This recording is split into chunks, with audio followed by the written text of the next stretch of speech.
It's harvest time. Ayan, sili. Sili para sa usawan. Sa usawan kasi malakas sa maanghang yung asawa ko. Hilig din sa maanghang eh. Dalawa lang. Okay na yan. Tapos siling berde para sa inihaw. Iihaw ko siya. Ayan, dalawa lang. Talong. Lalaga ko yan, talong. Meron pa akong talong na malalaki pang torta, pero yan pang laga lang. Yan, kalamansi. Kalamansi para sa sausawan. Dalawa. Tama na yung dalawa. Sausawan lang naman. Tapos, talbos ng kamote.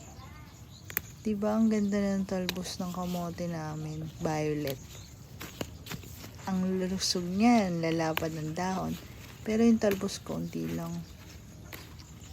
Konti lang. Kasi madami naman na kaming ulam. Tama na yan. Sige pa ba? O, tama na.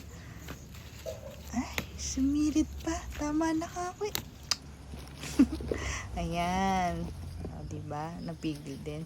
Tapos, okra. Okra pa. Ilalaga ko din yung okra, sasama ko sa talong.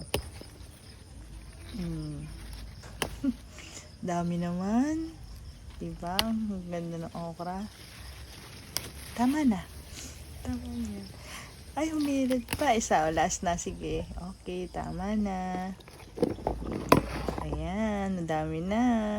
Last, patola. Medyo magulang niya. Pwede pa yan. Papaya. May dessert pa kami. Last, papaya. Charan! Luto na. Bilis kong magluto, diba? Magic. May nilaga. Tsaka may dessert pa, papaya. O yan, yung kalamansi kong kinuha sa usawan namin. Sa torta. Kasi mami, diba? Papa. Ay, talbos lang. Talbos lang talaga. Nasa plato ko. Takaw. Subo. Wala subo. Sarap, diba?